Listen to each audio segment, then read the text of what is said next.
that position in the secondary, those guys got to play as one.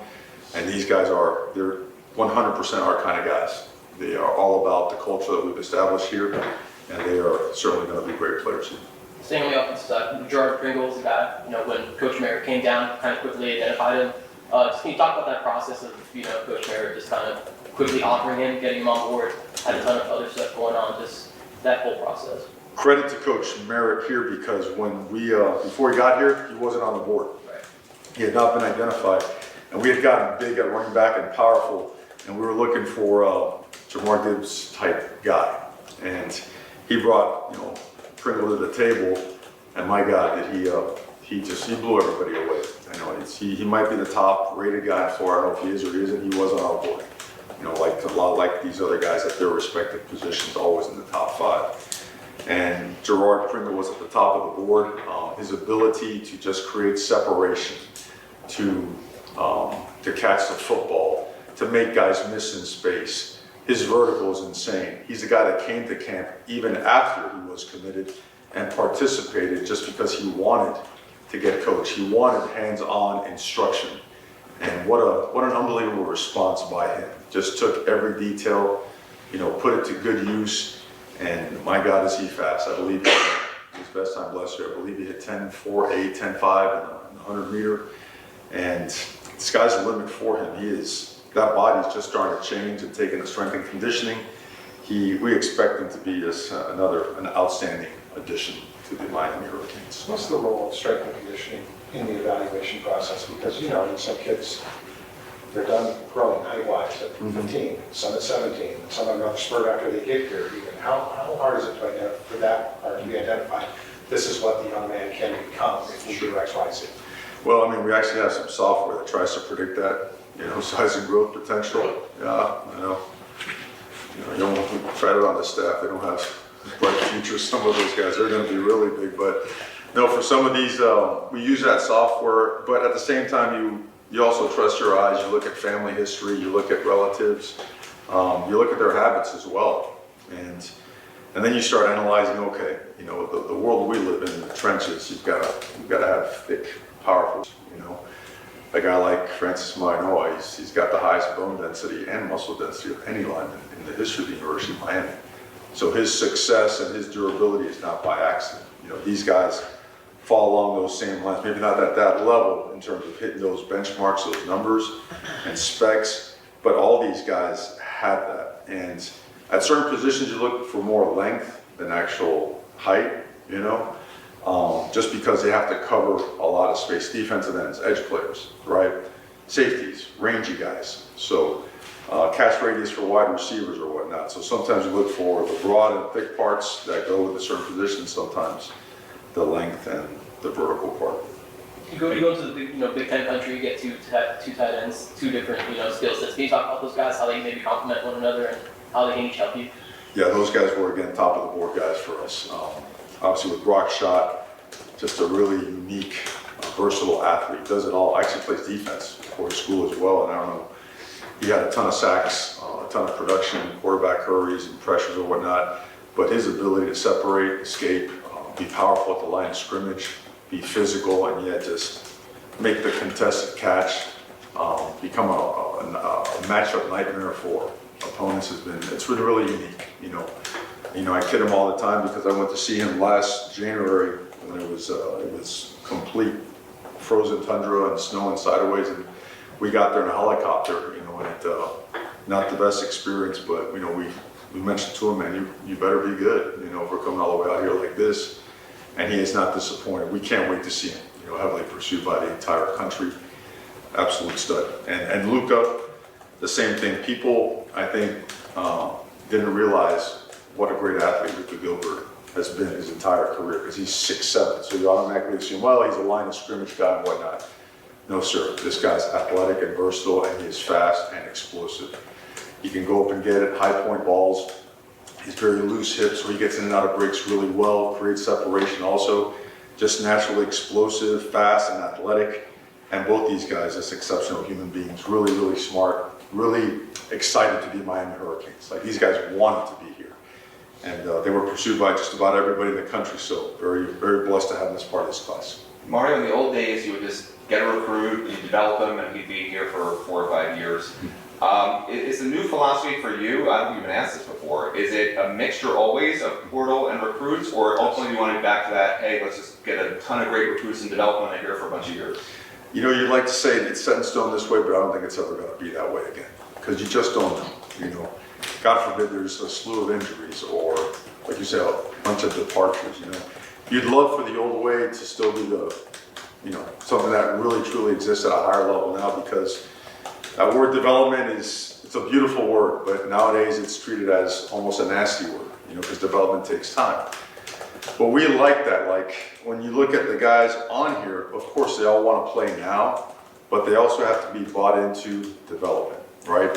Because when we arrived here, there was plenty of room to go and play right away. We had to fill a ton of holes. Every year you got to fill holes, but as your roster gets better and better, you have to be more bought into development. Now, you know what? There's other good players there too, and competition is a good thing. I want to be part of that. Our players have really, they've been very open in their recruiting processes, how they were told the truth and how these guys are being told the truth. Therefore, there's a relationship there.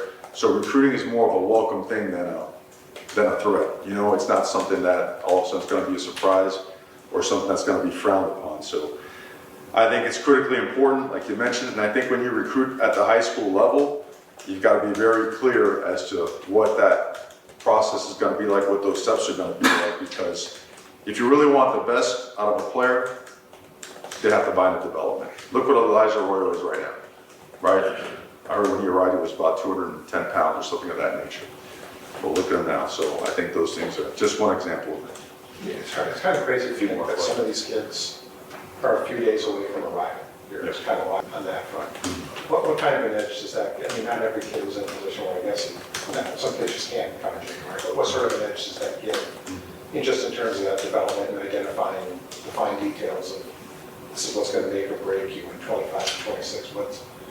How important is it to just get them there and get them going? Yeah, it's critically important, especially ones that need maybe more repetitions, or maybe if their high school program doesn't reflect, you know, the principles of the college regimen, they need it in a big time way. But I mean, all these guys come from great high schools and have had great mentors and teachers, and quite frankly, I believe there's going to be 19, maybe more guys, you know, not counting some of the additions we may have in the next couple of days, that will be here in January. That's the norm now, you know.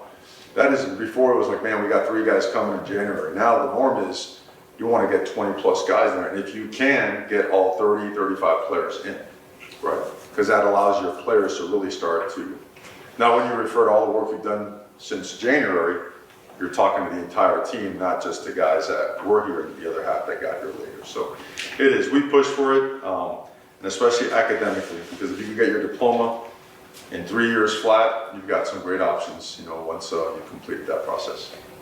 Kellen Wiley being the most recent guy to join the class earlier today, what did you like about him, and what was the, I guess, recruiting process, what he tells about that, going that went down to today? Well, when they played here in late August, early September, they were playing a game down against a local high school. Our phones were getting blown up. Everybody's like, you've got to see this guy, complete monster. He's knocking people out left and right. And the film didn't disappoint, you know, and he was like meteor, right? I mean, he just shot to the top of the boards all over the country and became a really highly ranked guy. But we established a relationship, or the beginning of a relationship there, and certainly having Gerard Pringle at the same school helped a bunch. Those guys are really tight. They want to be roommates, they said. You probably don't realize how messy they both are, but for now they want to be roommates, and they respect each other as great players. Like Pringle is an absolute, he's a monster on offense. Those guys got to face each other every single day for the last few years, and that type of relationship, to be able to do that, I was able to do that in college with a couple of high school teammates. It's awesome. So we're very fortunate to have him joining Zeke. You know, Ezekiel Marshland right down the road here at Miami Central has been one of the best players in Dade County for the last couple of years. And then speaking of Miami Central, the trio, South Florida defensive backs, you guys signed Ewald, Wallace, and Fitzgerald. What do you like about them? And then also with Jabari Antoine? Everything. Those guys are awesome. Obviously, we need to fortify our secondary. It's a big point of emphasis, and we're going to keep hunting down possibilities there. But talking about those guys, I mean, we've known, CJ, Chris Ewald, for a long, long time now, and has always been one of the best players, not only in South Florida and Florida, but in the country. A dynamic man-to-man cover guy that we need here so desperately. Awesome family, just incredible. Jabari, Antoine, I was probably the one that everybody was really fearful of. Hey man, that guy's gonna stick, and then everyone tried. Everyone tried to get him to flip and to stay back, and it's kind of neat because he's in those 7-on-7 circuits, and it's a guy that my sons follow all the time. It's like, man, if we can get anyone off these teams, we really want that guy, Pops, and man, what an unbelievably just pleasant, polite young man, and then on the field just hits a switch, plays quarterback, goes out in secondary, safety, corner, another just highly skilled man-to-man guy, does it all. Amari Wallace, shame that his season got cut short because of his injury, because he was one of the best safeties in the country. And he will be, he's almost completely healed. I told him he's healing up just in time to join us for practice, which is perfect. Awesome family as well. All these guys have incredible families. So really looking forward to working with him. It's been a long time since he's put on pads, and it means a lot to him. And then Bryce Fitzgerald ends up at Columbus High School, where I went to school, and he's been a do everything kind of guy for them. Offense, defense, special teams, has scored in every single possible way you can touch the football. Man-to-man coverage, plays safety. We had him in camp, did some corners work with him as well. Mom, Miss Ashley, just awesome young lady. Obviously a lot of family ties there to people that we know, and just a dynamic guy and a great human being. So I think all those guys, they have relationships, they have ties, they're hard workers. They're gonna have to work really, really hard, and they know it, and we welcome it because we show them we need help in the secondary. How long have your Go back sons to been Southern able to California, identify school that you're familiar with. How long have your sons been able to identify talent? I mean, they've been sitting at the computer with me since, I can remember, and they, you never want to force a ball on them, but it just happens naturally. They're all about it, every ounce. I mean, they'll wake up in the middle of the night, they'll find me downstairs in the office and watching stuff. They'll sit there and they'll tell me their thoughts. They think they're general managers already and all that stuff, but it's pretty cool. It's you rarely spend time with your family when you're coaching, and that's part of it. So it's kind of cool when they get involved and do stuff like that. I take them to games now whenever I get a chance. Coach, you went to Southern California, a school that you're familiar with, in Oaks Christian. Just talk about the process of, a few years ago getting Kayvon Thibodeau out of there, going back, being able to snag another guy, a top player from Southern California, bringing him over here to the East Coast. Just how special was that to be able to, kind of go back, get back into the school that you're so familiar with? Yeah, first time I went there was 2017-18 for Kayvon Thibodeau. Coach Collins, who is, Coach Collins is like the wide receiver guru teacher out there, besides being the head coach, at Oaks. And first time out there, you could tell that program was just run the right way. Great athletes, but discipline, toughness, great players. And so yeah, as it be, all these years later to go back there and recruit a dynamic, just elite player like Hayden Lowe, who you seen him, and I think you've seen him in person, 6'4 plus, 245, 250 pounds. Young, so he's still growing. Incredible family, hardworking. And I told him from the beginning, I'm not going to make any comparisons to Kayvon Thibodeau. You're being recruited independently of any association with that. But man, you can't help but look at that film and think of all the great players that have played that position, because he is that type of player. He is elite in so many different ways, with speed, power, his ability to bend, come off the edge, go speed to power, turn that into spin moves, counter moves.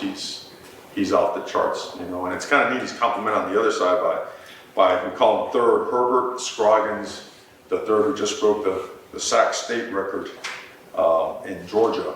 Another just high motor, explosive, twitch, powerful edge player that is made of the right stuff. Awesome family. All these guys come from incredible families, man, but they have high motors and they love football. They want to get the University of Miami. They have a love for the University of Miami. They are going to be, they're going to be great for the coaches to have a chance to work with.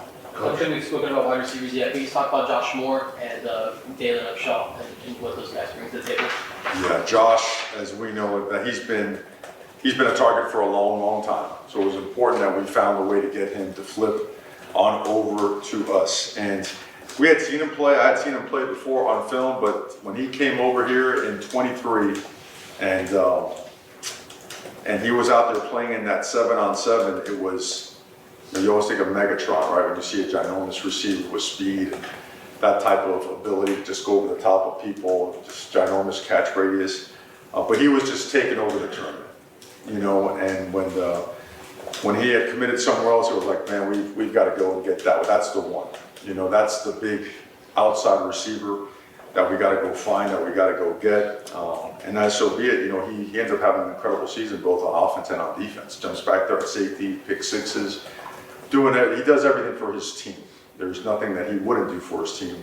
And another guy, again, these parents, I know I mention them all the time, but we spend a lot of time around them and all their families. And his family, his parents, incredible people. They've raised an awesome young man. Awesome to have him here. Dalen Upshaw, you know, going deep into that state, that's hard, you know, it's difficult, but he popped right away. There weren't many guys, they're playing inside and outside, that were guys that popped, guys that can fit what we need to do. Coach Dawson's offense, if you studied over the years, that position has to be very versatile.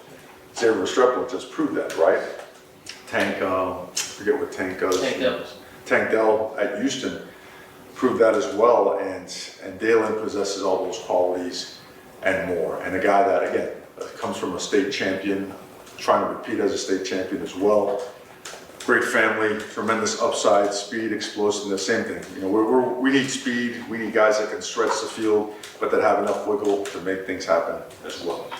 Coach, when you were at the press conference, you could talk about our third wide receiver signing. Awesome, another great one. Malachi Tone, you know, joins the class and who was reclassified to join the class. And I don't think people have appreciated his ability until they've seen him the last couple of weeks when the quarterback went down at Heritage and he stepped in there at quarterback and did it all. Did everything you can ask a quarterback to do, let alone a receiver that jumped over at quarterback and took over. Wiggle, speed, power, explosiveness, all the qualities you look in a wide receiver. Super competitive, can make the contested catch. Awesome family, awesome mom, local guy. You know, you want to keep your best local players home. He reclassified, so he's a little bit young, but not really, right? Because when you play football down here in South Florida, you grew up really fast. So awesome to have him on board, to be able to announce him as part of the class. Great. Outside That's the last question. of family, And Dante, don't forget Dante Simpson and you know, Micah Newton, man. There's all these guys deserve, you know, some kind of love because we love them. These are hand-picked, hand-selected guys. I'm sorry to cut you off there. I want to make sure we got everybody on there. I think we did, because if not, I'm sure I'll get a phone call later, but I think we got everybody, but both Micah Newton, tremendous upside. You got to watch this film. Please do that. High energy, explosive interior guy, really good speed of power guy as well. Great bull rush, flat back. Dante Simpson, he was a find. He was committed to, I believe it was Maryland. We're like, whoa, what a big guy, locally committed to another school. Brought him to camp and said, you know what, we need to do a better job. And got on him right away. And luckily for us, you know, he likes Miami and he flipped to us. But again, we're thrilled about these guys. You know, it's a smaller class, and we're okay with that. Those are the ones that we felt were the right ones for us. Got on most of the ones we wanted, missed on a couple, had an addition late, lost a couple guys the last day, but overall, really good signing day for us. outside of family, stuff that matters, like stuff that really matters in the world. Does anything get you going more than recruiting? Because I haven't seen you like this in a long time talking about the next opponent. Well, I mean, it's you know, the University of Miami. It's everything, man. You know, I don't know. I mean, there's really not much else to say. This has been a life's journey that's just beginning. Love the progress. You know, and a lot of things. You know, fired up, disappointed, pissed off, ready to go again, ready for the next one. It just doesn't stop, and you know, I don't talk much about that. It just ain't gonna stop. I mean, that's why I came back. We got work to do and we're excited to do it, brother. Thank you.